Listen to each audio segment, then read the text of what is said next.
This is the Seven Figure Standard Podcast, hosted by Arash Vasugi and Mikey Stiller, with mindset and strategies to help you break through and create personal freedom. Hello, everybody, and welcome back to the Seven Figure Standard Podcast. I'm Mikey Stiller, joined by my co-host, Arash Vasugi, and we're so thrilled to be back with you for another episode. Last week, we talked about how to have the best year ever in 2024. And one of the things that is most certainly going to take is commitment. So today we're going to talk about commitment for a wide variety of reasons. One, because so many people lack commitment. But two, because whenever people are setting a goal, it's really easy to be motivated for a short amount of time, but you're going to have long-term commitment to make it happen. So Arash, what can you tell us about commitment? Why is it so important? But also, why do so many people struggle with commitment? Well, commitment is easy to make. It's hard to live into. That's what separates the average to the good to the great. And if you study any pro at what they do, they live into their commitments. So what happens is you come into the year or a week. At the new year, everyone gets super jazzed up. It's a renewing. I look at it every day as a renewing. But if we talk about it coming into 2024, if you make a commitment, this is going to be the best year of my life, and you live into that. That's the word I want you to really focus on, is live into. It's going to change the game. And a lot of people will set resolutions, and then a couple days, maybe a week later, it's gone. That's why resolutions are a joke to me. And it takes a commitment to move anything. And when we make a commitment, it's done. That's how you know it's a commitment. I want you to really understand this. It's done in your mind. You're not saying, I'm going to do this for 30 days. I'm going to do this. No, you say, this is done already. And you have this inner knowingness that this is what I'm committing to. This is where I'm going, and I'm going to work at it every day.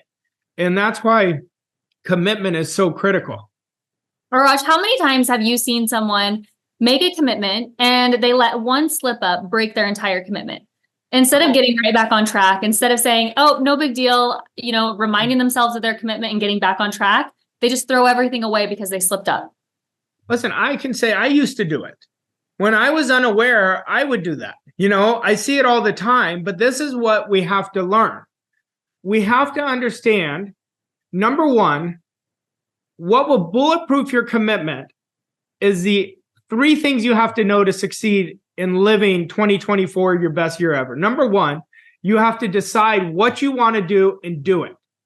Number two, you have to find out what is the price I'm going to have to pay to live that commitment. And number three, you've got to commit to paying that price. That's the starting point. And then you focus on, you have to build what you want with discipline. See, the wants fade because discipline is not connected to it. When you want something, with discipline, you say, when it's starting to fade, you say, no, this is what I'm doing no matter what. I'm willing to do this. I don't care how it's going to happen. I'm going to keep getting better and better every day. Now you mix want with discipline so it doesn't fade away. When it faded away from me, I was measuring against an outcome, or something took me off track. One thing took me off track. Oh, let me try it again. Let me go to another person. Let me read another book. No, read your commitment to yourself every day. Live that commitment to yourself every day, and it's going to take you from where you are to where you want to go. I love that. You said number one, and I'm assuming it's number one because it's the most important. Decide exactly what you want. You didn't say decide what you kind of want. Decide what might be nice. Decide what you're willing to accept or settle for. Decide exactly what you want. Will you dig a little bit deeper on that and why it's so important? Why it was number one? Well, you have to have a direction of where you're going. We always go where our direction is set. So it's very important. Let me give you an example. I was working with a client a week ago, and she told me, she said, I want to take one day a week off, and I want to take a trip a quarter. But if it's going to happen, I said, what do you mean, but? I said, put it in your calendar and commit to doing it. There is no but. You just sent yourself a double binding message. It's very common. So we're tiptoeing. A commitment is non-negotiable. And when you make it non-negotiable, everybody's done things non-negotiable. They've drawn a line in the sand. They said, this is what I'm doing, and they've done it. Everyone has an experience with that. That's because they lived their commitment. Don't give yourself an out.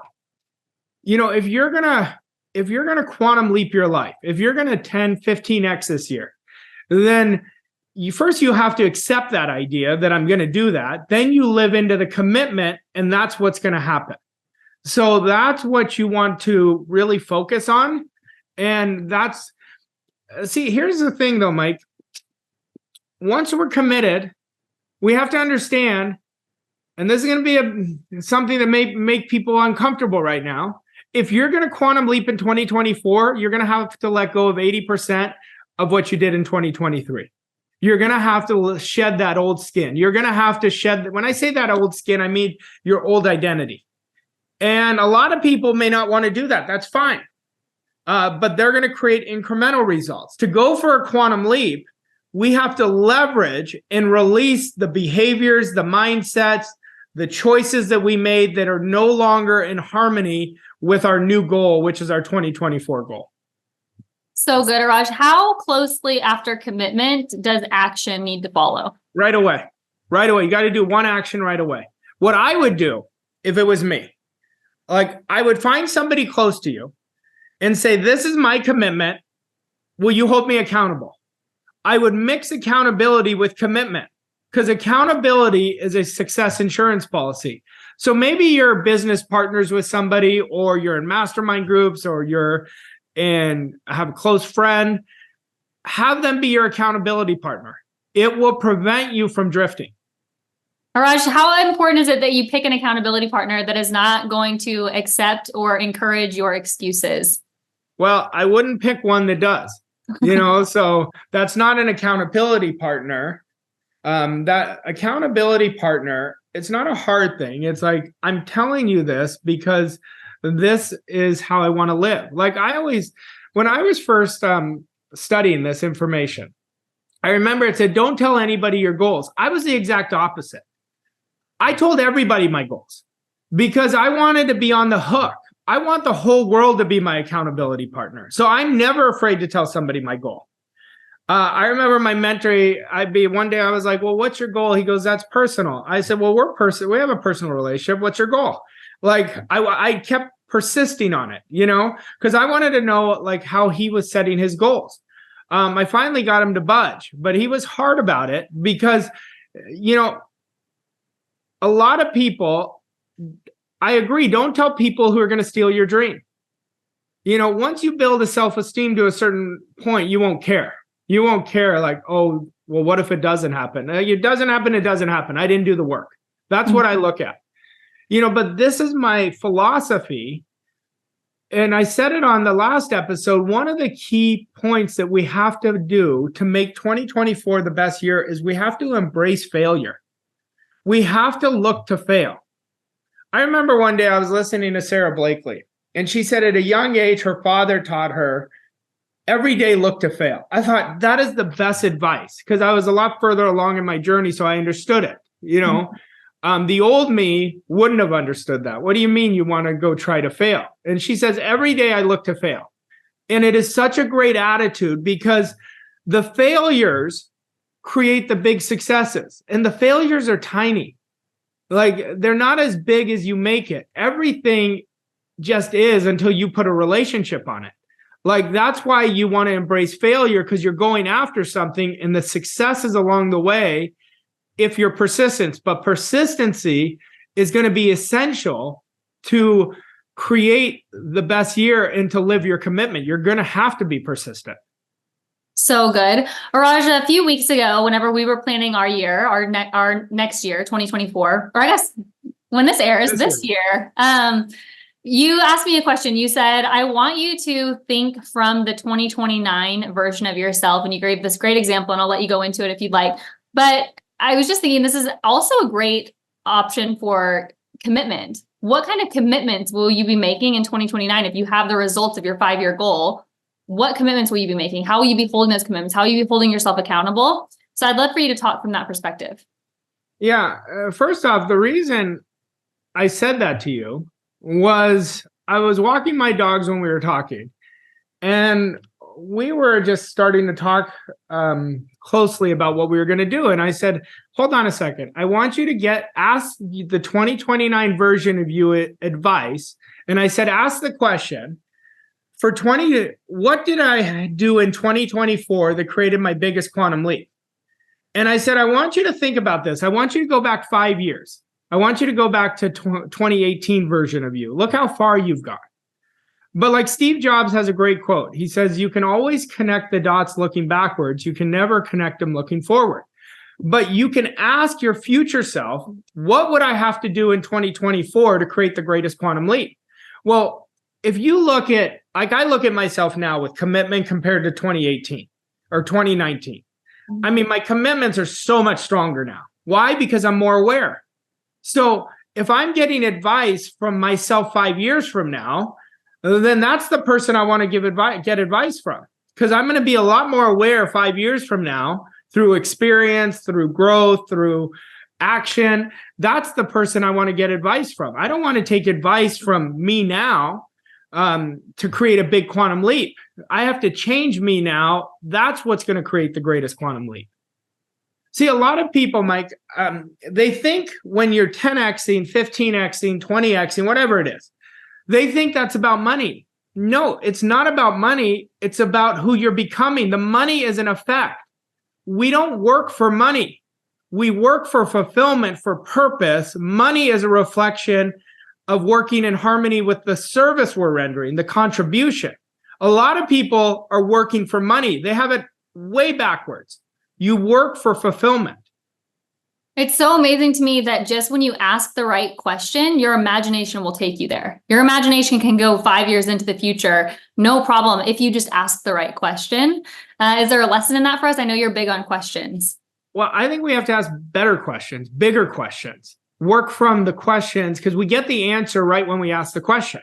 Mm-hmm. Because you're right, your imagination always takes you there. There is a place, you go right there. So I'm always asking myself questions. I'm always looking for my weakness too. I don't look at weakness as a bad thing. I look at it as what I get to improve. So if I was asking myself a question, where is my gap right now? And I ask it neutrally, not, oh God, where's my gap? I say, where can I get better? And I'd say, wherever I can get better, I'm lazy in that area. There's a part of laziness that I don't want to get out of my comfort zone. Then I ask the next question, why have I not attacked this yet? What would it do if I mastered this? What if I made that part of my identity? What would that do?